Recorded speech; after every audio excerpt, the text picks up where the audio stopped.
Pirâmides por toda a Terra.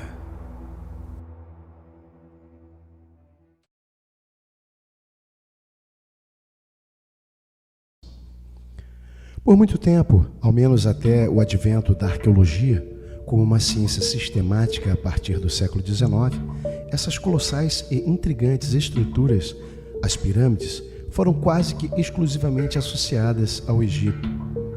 Depois, edificações semelhantes descobertas na América pré-colombiana começaram a revelar que as pirâmides, como fenômeno cultural, pertencem a culturas das mais diversas partes do mundo. Erguem-se enigmáticas na China, no leste europeu e até nas profundezas dos oceanos. Essas descobertas tornaram o mistério das pirâmides ainda mais espantoso. Os primeiros estudiosos acreditaram e escreveram nos livros de história que as pirâmides seriam essencialmente gigantescos monumentos funerários que abrigavam os restos mortais de personagens poderosos, governantes das nações da antiguidade.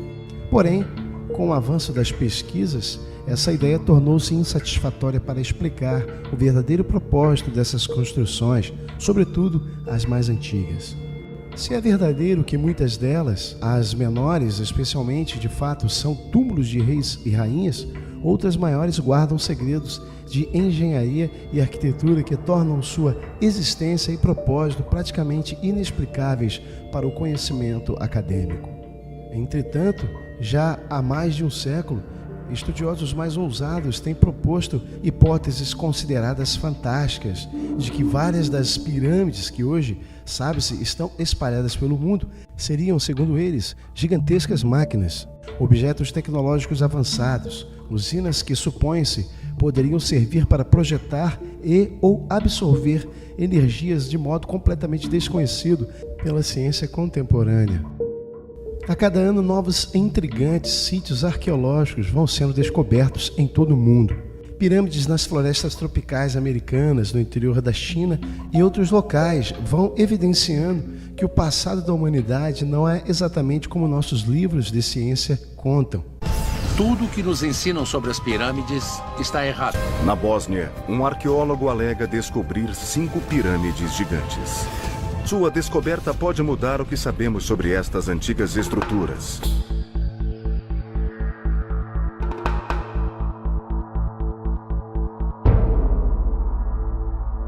Foram descobertos há alguns anos estruturas piramidais nos Balcãs, mais precisamente na Bósnia, sofrido país europeu e muçulmano que se independizou após a sangrenta guerra. O complexo de pirâmides abriga estruturas piramidais de portes gigantescos, batizadas com os nomes de Pirâmides do Sol, da Lua, do Dragão e do Amor.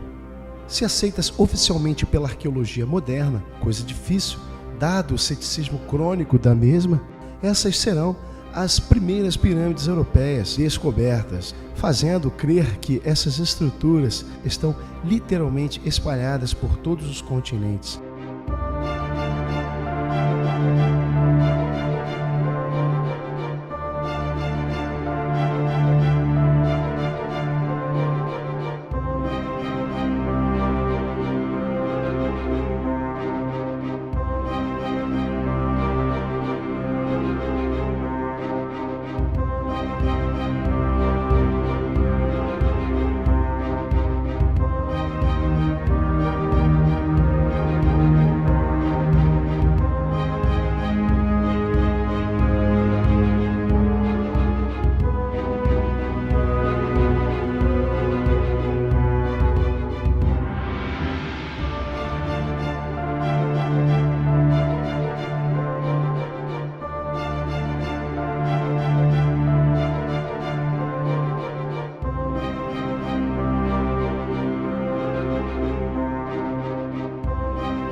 O pesquisador Semir Osmanagic acredita que as pirâmides foram construídas pelos Lydians antigos habitantes dos Balcãs há 12 mil anos atrás.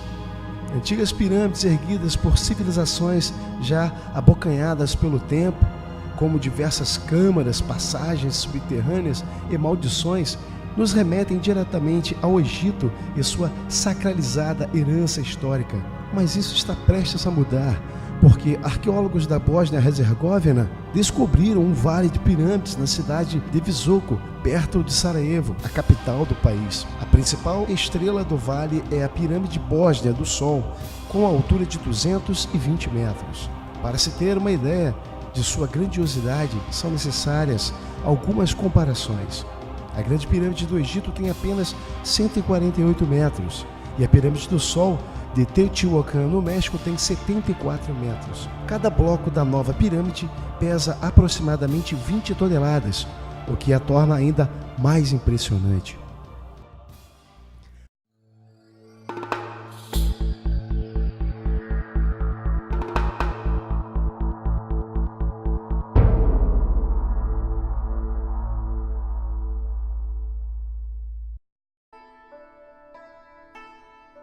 A China, por muito tempo, impenetrável à influência estrangeira, permaneceu com seus segredos muito bem guardados em suas terras. As suas pirâmides são impressionantes. Em junho de 2006, arqueólogos anunciaram o achado de um conjunto de pirâmides chinesas com mais de 3 mil anos de idade na província de Jilin. Não foi exatamente uma novidade, porque a primeira foto de uma pirâmide chinesa apareceu em 1945. Ainda durante a Segunda Guerra Mundial. Depois disso, mais de 100 pirâmides foram encontradas, grande parte delas situadas próximas à cidade de Xi'an. As pirâmides de Qinlinshan, na região de Xi'an, foram descobertas por 2 exploradores australianos em 1912. O complexo arquitetônico possui 100 pirâmides espalhadas por 2.000 km², com idade estimada em 5.000 anos. A maior delas tem cerca de 300 metros de altura, chamada Pirâmide Branca. É mais alta que a Pirâmide do Sol, de Teotihuacan, no México, e tão larga quanto e mais alta que a Grande Pirâmide de Gizé, do Egito, e também mais alta do que a Pirâmide da Bósnia. As demais variam de 35 a 90 metros de altura. Em 1994, o pesquisador alemão Hartwig Rostov viajou pela região e gravou 18 minutos em vídeo e montou um relatório de suas pesquisas chamado Device Pyramida, até hoje ainda não traduzido. Diferentemente das pirâmides mexicanas, bósnias e egípcias, as chinesas não foram construídas em pedra, mas sim em argila que se solidificou, tornando-se tão resistentes quanto rochas. Porém, surpreende o fato de elas ainda permanecerem de pé após tantos milênios. Não se sabe ao certo a idade exata dos monumentos, devido ao fato do governo comunista não permitir pesquisas em seu território por estrangeiros. Contudo, pesquisadores ocidentais estimam que tenham mais de 5.000 anos, por serem da mesma data de documentos guardados em um monastério que possuem esta mesma data. E o mais intrigante é que os agricultores plantam suas culturas por cima das pirâmides. Além disso, em algumas, o governo chinês ordenou que fossem plantadas árvores de rápido crescimento por seus degraus, destruindo assim as pirâmides. Outro mistério causado pelas pirâmides está nas pesquisas do alemão Hartwig Rostov, que enfrenta grandes dificuldades em prosseguir com seus estudos devido aos entraves colocados pelo governo chinês, segundo uma entrevista concedida por Rostov a uma rádio americana. Ele descreve um grande número de túmulos que contêm esqueletos de estranhos humanoides com cabeça grande e altura de 1,5 metro. Além disso, junto deles estavam centenas de discos de granito com estranhos símbolos.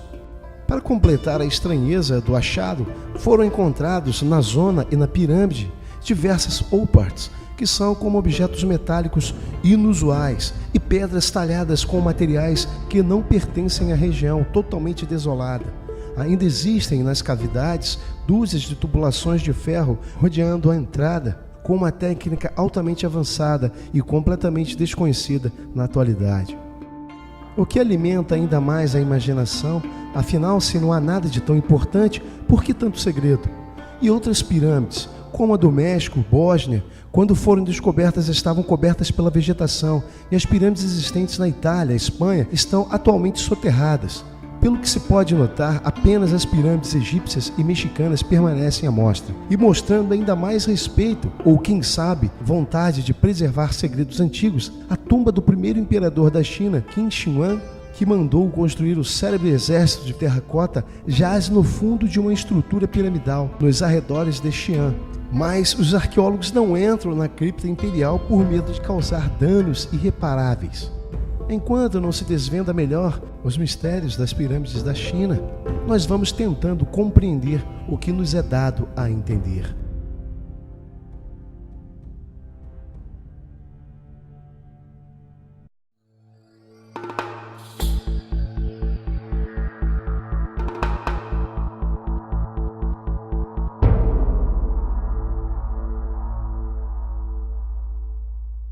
Nas águas salgadas azuis safira do Mar Oriental da China, mostram uns 100 números de maravilhas naturais aos que as visitam. Este mundo subaquático raramente foi visto por pessoas fora da minúscula comunidade japonesa de mergulhadores, que reclama esta parte do mar para si mesmos. Em 1987, o instrutor de mergulho Kiichiro Aratake se pôs em campo para descobrir maneiras de atrair mais visitantes a Yonaguni. Nature amazes me. I see the fish and the many forms of sea life change here every day. So we were exploring diving points to use the ocean to attract tourists. Kiichiro Aratake procura os locais de acasalamento dos tubarões martelo que povoam o oceano nesta área. Ele acredita que a oportunidade dada aos mergulhadores de verem essas criaturas de perto é a sua chave para o sucesso. Mas o que Aratake acaba por descobrir é ainda mais único e espetacular do que qualquer coisa que ele poderia ter imaginado. When I first saw it, I had goosebumps and felt strange, wondering why something like this exists underwater. Para Aratake, os megalíticos que descobriu parecem restos de uma antiga estrutura cerimonial. When I saw this for the first time, it definitely looked like ruins. So I named it Iseki Point, Ruins Point. Iseki Point está localizada a 24 metros de profundidade, a menos de 1 quilômetro da costa de Yonaguni, que é uma pequena joia na parte oeste do Japão. Com apenas 10 quilômetros de comprimento e 3 de largura, podemos mergulhar em todo o perímetro da ilha em menos de 40 minutos. Mas o que falta em tamanho na ilha, Aratake espera compensar com a importância histórica que ele sente em sua descoberta. When I saw it for the first time, I had a strong impression of the pyramids, and I felt like I was in Egypt. It is a great mystery that there is such large object near such a small island. Masahaki Kimura é professor de ciências físicas na Universidade de Okinawa, Japão. E em 1992 foi o primeiro cientista a explorar este fenômeno subaquático.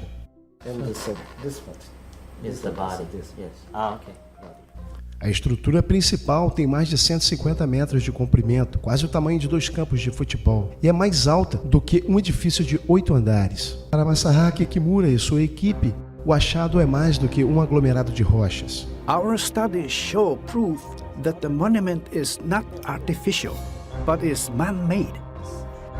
Mas os estudos de Kimura, publicados em japonês a circular apenas na sua comunidade acadêmica, falharam a difusão no Ocidente. Fotografias circulam na internet, atraindo a atenção de mergulhadores do Ocidente. Entre os primeiros estão Carrie e Cecily Haglett, marido e mulher, fotógrafos subaquáticos que já fizeram mais de 9.000 mergulhos em todo o mundo. The first time that we dove on the monument, it just seemed like I was in some sort of a science fiction movie, flying across some city, this massive city. And when I got back up on the boat, I had no words to describe it. Iseki Point is kind of a magical place to dive. There are times where, because of the difficulty, you're really in survival mode, but there are times when the conditions abate just enough where you can just stand back and look and watch the monument and imagine what or who might have created this. There's no doubt in my mind that this is man-made. There's just absolutely no way that this could just happen to be here. As fotografias também estimularam Graham Hancock, correspondente oficial do Economist e autor de vários livros sobre as estruturas conhecidas e mais antigas da Terra. Hancock fez imediatamente um curso de mergulho para que pudesse ver as estruturas com seus próprios olhos. My first impressions when I first saw the main underwater structure at Yonaguni were of complete awe.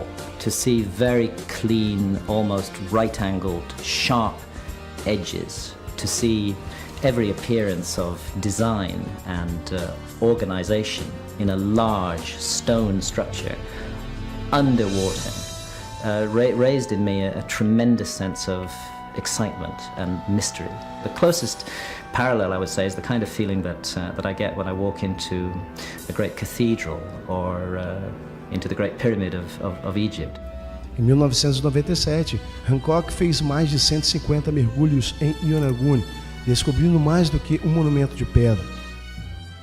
We have specific, distinct structures with extremely puzzling, anomalous features that I believe cannot be explained by nature, found spread out along 5 kilometers of the southern coast of Yonaguni. And since they're all submerged, it suggests to me that they were all made at roughly the same time. I honestly think that we are looking at a huge ceremonial, ritual, religious area. O fato do monumento de Yonaguni estar submerso gera um desafio científico extremamente difícil. Se essas estruturas foram de fato criadas pelo homem, teriam que ter sido feitas quando o monumento estivesse na superfície. De acordo com as estimativas de Masaaki Kimura, as ruínas datariam da Idade do Gelo, quando o nível do mar era bem mais baixo, por volta de 12 a 13 mil anos.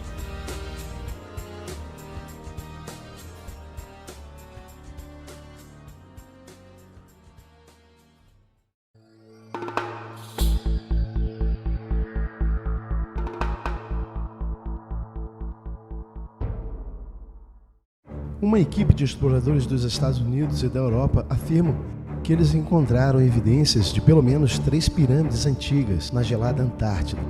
Será possível que a Antártida, em um dado momento do passado remoto da Terra, já foi quente o suficiente ou em um passado recente para realmente ter tido uma antiga civilização que ali viveu? Se essas estruturas, as quais os cientistas alegam serem resquícios piramidais, forem reais, com certeza será uma grande descoberta na arqueologia. Outro fator apresentado pelos pesquisadores é que o aparecimento dessas estruturas se deu devido ao aquecimento global, onde muitas delas, que estavam enterradas a centenas de metros, vieram a aparecer.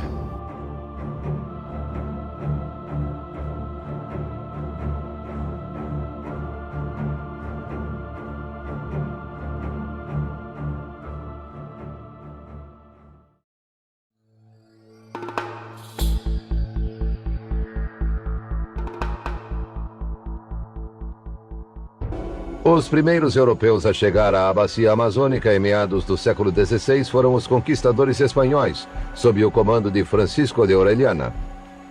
Eles penetraram na selva vindos do Oceano Pacífico em busca do Eldorado, a lendária Cidade de Ouro. Não a encontraram, mas o escrivão de Orellana relatou ter visto grandes populações ao longo da margem do rio. Avançamos pela terra densamente povoada com cidades e aldeias. Algumas se estendiam por 5 léguas sem separação entre as casas. Algo maravilhoso de se ver. Um homem acreditava que as cidades perdidas podiam ser encontradas. O tenente-coronel Percy Fawcett, um importante membro da Royal Geographic Society, cujas expedições eram acompanhadas por leitores de jornais no mundo todo. Fawcett, um Indiana Jones da vida real, passou 30 anos buscando ruínas de cidades na Amazônia. Era inspirado pelos relatos de Orellana e de outros exploradores espanhóis. Essas histórias eram sua obsessão e lhe custaram a vida. Sua busca começou em 1906. Ele fora contratado para explorar e mapear a Amazônia, pois era um dos poucos europeus dispostos a se arriscar a encontros mortais com índios e animais da floresta. Viajei por muitos locais desconhecidos de outros exploradores. Os índios me falaram várias vezes dos prédios, das pessoas e das coisas estranhas à frente. Não tenho a menor dúvida da existência de cidades antigas. Fawcett desapareceu misteriosamente em 1925. Esta tribo, os Guicuros, descende das últimas pessoas a vê-lo vivo. Ainda hoje falam sobre o homem a quem chamam de Coronel. Mas a quase 1.600 quilômetros daqui foram encontrados indícios de que a busca de Fawcett não foi em vão. A rota de Fawcett começou em Cuiabá, em direção ao norte, pela região ao redor do rio Xingu. Entramos profundamente na selva e no território dos Guicuros. Era aqui que Fawcett esperava encontrar a cidade perdida, e foi aqui que desapareceu misteriosamente. Este lugar deve ter sido enorme. Onde hoje há vegetação baixa, já houve um espaço perfeitamente circular. Além desta comunidade, havia um conjunto de cidades também ligadas por estradas, formando uma antiga paisagem urbana. Uma metrópole que tinha cerca de 60 mil habitantes, com cerca de 2.500 a 5.000 pessoas por conjunto e 12 conjuntos interligados. Era comparável a Londres e a Madrid na Europa feudal. Era uma cidade. Um mistério guardado pela floresta por mais de 1000 anos. Estava ali, debaixo das árvores. Mas só nos anos 70, quando o gado chegou ao extremo oeste da Amazônia, as figuras enigmáticas vieram à tona. Parte do que era selva virou pasto, e sobre o pasto recaíram perguntas. Quem fez isto? Quando? Como? E por quê? Centenas de desenhos imensos, maiores do que um estádio de futebol. Círculos, quadrados, retângulos, traços que parecem feitos por instrumentos de precisão. Eles foram batizados de geoglifos. Veja quantos foram identificados só no Acre. Cada ponto representa um sítio arqueológico com um ou mais geoglifos. São 181 sítios, espalhados entre o Amazonas, Rondônia e um país vizinho, a Bolívia. Como é que os habitantes daquela época, do século XII, XIII, conseguiram fazer isso dentro de uma floresta super densa? Que tipo de sociedade projetou esses monumentos? As principais teorias sobre os povos que viveram nessa região antes de o Brasil ser descoberto dizem que esses povos jamais teriam tamanha sofisticação. No entanto, isto aqui nos indica que este povo que viveu aqui era um povo organizado. Podem ter sido outras populações que habitaram a região. É difícil estabelecer uma origem clara para os geoglifos, porque não se encontram pistas nas tradições dos índios que vivem hoje no Acre. Eles não têm na sua memória, nas suas lendas, nos seus costumes, estas figuras. Ao que tudo indica, povos muito antigos, remetendo a milhares de anos, viveram na região amazônica. Os geóglifos são, na verdade, um registro claro dos alicerces destas grandes civilizações que ali viveram. Percebemos isso observando todo o continente americano, descendo a partir do México até chegar ao Brasil. Grandes e avançadas civilizações pré-colombianas, e muitas das quais a arqueologia não tem a menor ideia de como explicar. Estas civilizações remontam eras muito anteriores aos nativos locais, provando assim que os povos antigos tiveram ligações, e as próprias pirâmides espalhadas pelo mundo, como uma tecnologia coletiva, sugere isso. Com cerca de 80 metros de altura, inclinada en un ángulo de 45 grados, una pared de piedra formada por enormes bloques de 1,50 m por 80 de ancho. Una formación difícil de explicar, enigmática, majestuosa. Piedras colocadas de tal manera que hacen difícil pensar que esta sea obra puramente de la naturaleza. Pero entonces, ¿quién pudo haber sido capaz de traer o construir semejante estructura? en un lugar de tan difícil acceso? Estructura piramidal. Parece ser apenas la punta del iceberg de un fascinante descubrimiento que podría abrir nuevos horizontes en la investigación e incluso reescribir parte de nuestra historia. Mientras tanto, es deber de los ecuatorianos proteger a este regalo del pasado, puedan explorar y estudiar esta y quizás otras formaciones que puedan aparecer con el tiempo, de una manera más adecuada para su preservación. Mientras tanto, el enigma de la posible pirámide en el oriente ecuatoriano seguirá maravillando a miles alrededor del mundo.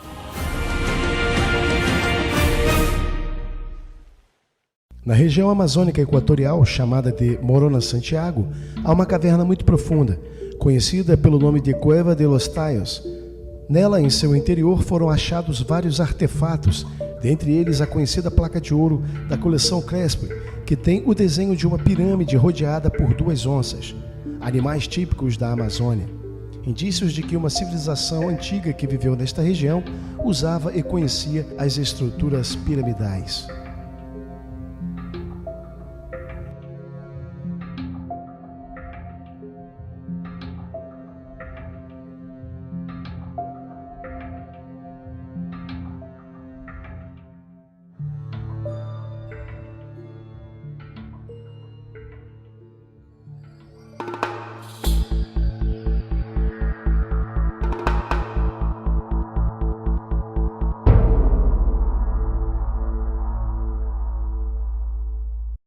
Até 1975, as construções piramidais eram atribuídas apenas aos maias, astecas e egípcios, mas o satélite Landsat 2 fotografou formações piramidais na selva amazônica, a sudoeste do Peru.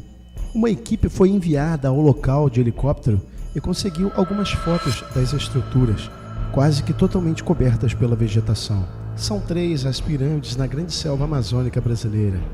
E é um dos casos arqueológicos mais polêmicos que se tem conhecimento no Brasil. O assunto é amplamente discutido entre os teóricos conspiracionistas, ufologistas e adeptos da teoria de eram os deuses astronautas. Em 1979, o assunto se tornou conhecido quando revistas e algumas emissoras de televisão falaram terem descoberto algo inédito, que seria 3 estruturas piramidais recobertas pela vegetação que teria sido avistado por um grupo que realizava uma expedição à procura de vestígios de uma antiga civilização existente numa região próxima na Serra do Gupira, no alto relevo. Cidades conhecidas como Muribeca, Paititi e Eldorado, e principalmente as 3 cidades dos deuses chamadas Hakim, Acanes e Akakor, talvez não tenham sido meramente lendas, mas sim grandes civilizações que habitaram este local milhares de anos antes do descobrimento europeu. Esta é a placa de ouro da coleção Crespi, com detalhes de uma pirâmide. Ela foi encontrada na profunda caverna de Tallos, na Amazônia Equatorial, uma clara evidência de que culturas neste local usavam pirâmides em suas construções.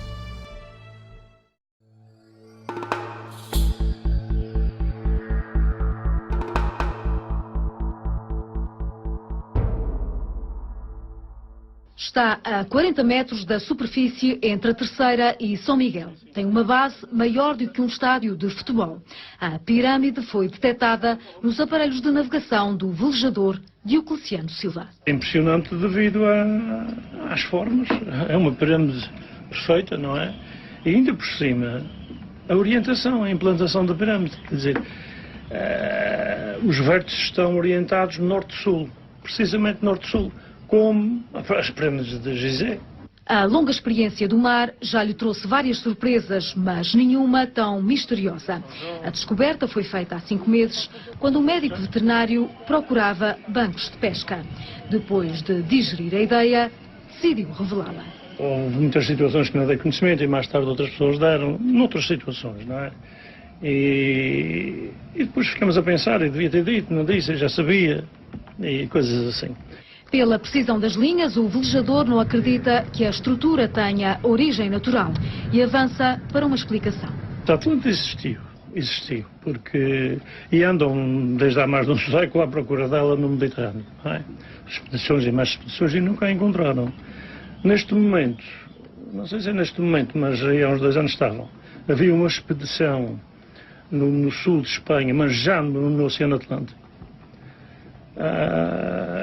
à procura de umas certas formações debaixo da água, e andam para lá, possivelmente seria Atlântida, mas nunca mais disseram nada, e o certo é que nunca a encontraram. Um acaso descodificado com a ajuda de um GPS que levanta dúvidas à história dos Açores.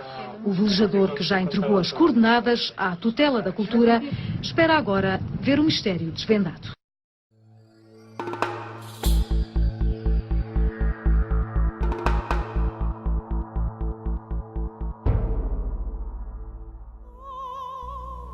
Utilizando um robô mergulhador, um grupo de cientistas canadenses se deparou com os restos de enormes edificações a 700 metros de profundidade na região leste de Cuba, no Triângulo das Bermudas. A área também é apelidada de Triângulo do Diabo por causa dos desaparecimentos não esclarecidos de aviões e barcos na região. Segundo os pesquisadores, pode-se tratar do continente perdido de Atlântida, que, segundo as lendas, desapareceu há mais de 10 mil anos, datando da mesma época do dilúvio bíblico. Atlantis é o nome de um continente mencionado pelo filósofo grego Platão, que teria afundado há 10 mil anos, diante de um terremoto, uma erupção vulcânica ou uma inundação cataclísmica. De acordo com a dupla, Paul Eisenwag e Pauline Zeletsky, seria impossível formas tão perfeitas serem construídas pela natureza, pois se vê nitidamente as ruínas de uma cidade muito antiga, inclusive pirâmides em sua composição. E pode ver estradas, túneis e edifícios, revelaram os pesquisadores. As imagens obtidas permitem visualizar com nitidez construções arquitetônicas que só poderiam ter sido feitas por homens da antiguidade, como os grandes monólitos da Terra e as pirâmides espalhadas pelo mundo. De acordo com os cientistas, estas ruínas poderiam ser de um período distante da história do Caribe e da América Central, assim como as pirâmides encontradas nestas regiões. Esta descoberta também dá embasamento à sugestão de que houve na antiguidade uma inundação global, motivo pelo qual vemos hoje em dia construções megalíticas colossais submersas, inconcebíveis pela lógica geográfica e pela razão temporal humana.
Devemos lembrar que algumas das pedras usadas nos monumentos megálitos da antiguidade foram transportadas de lugares distantes por métodos ainda não entendidos claramente pela ciência, como os arenitos de Stonehenge, onde as pedras usadas na construção ficavam em Melbourne Downs, cerca de 30 quilômetros a nordeste, e as pedras azuis, que foram transportadas por mais de 160 quilômetros de distância, e as rochas de granito de Sacsayhuama, com um peso de mais de 361 a 440 toneladas. Elas foram transportadas por 32 quilômetros sobre terreno montanhoso e acidentado. Como isso foi possível? As origens de outros megálitos, como as pedras de Karnak, Comelec, dos Almendres e a Pedra Montada no Brasil, permanecem desconhecidas. Assim como as pirâmides, esses megálitos impressionam por sua imponência, robustez e colossal estrutura, algo que é impossível não se admirar. Pelo que tudo indica, esses mistérios perdurarão ainda por muito tempo, pois a nossa arqueologia, comparada à cronologia do tempo real da história, ainda está engatinhando.